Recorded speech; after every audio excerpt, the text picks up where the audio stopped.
Hello guys! Hello mga super loves, mga sisi loves, mga lodi ko. Good afternoon to all of you guys. So ayan, ito na po yung aking repotting. Pero di ko na siya pinakita guys kasi mapapanood nyo naman siya sa aking vlog. So ayan, inyo. Ayan mga super loves, mga sisi loves, mga lodi ko. Nakikita nyo po ba si baby princess?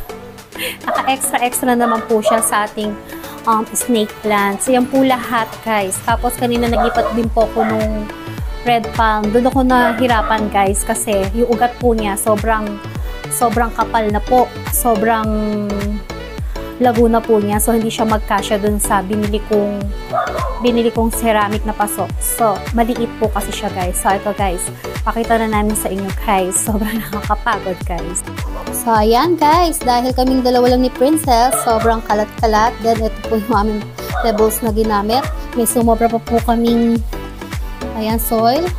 Then, ito na po ang resulta guys. Ito po syempre ang ating baby princess.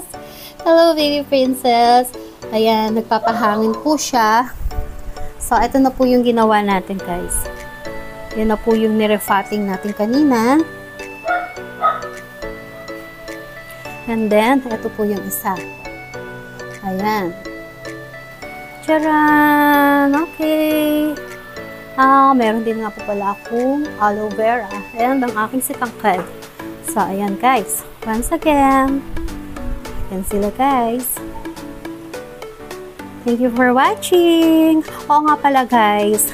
Yan daw po kasing palmera. Red palm. Maganda po yan sa harap ng bahay.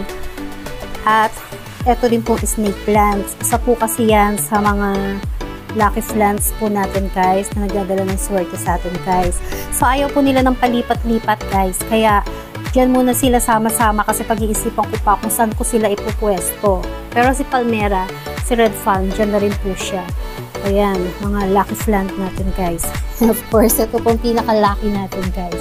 Si baby princess. Ayan guys. Thank you for watching.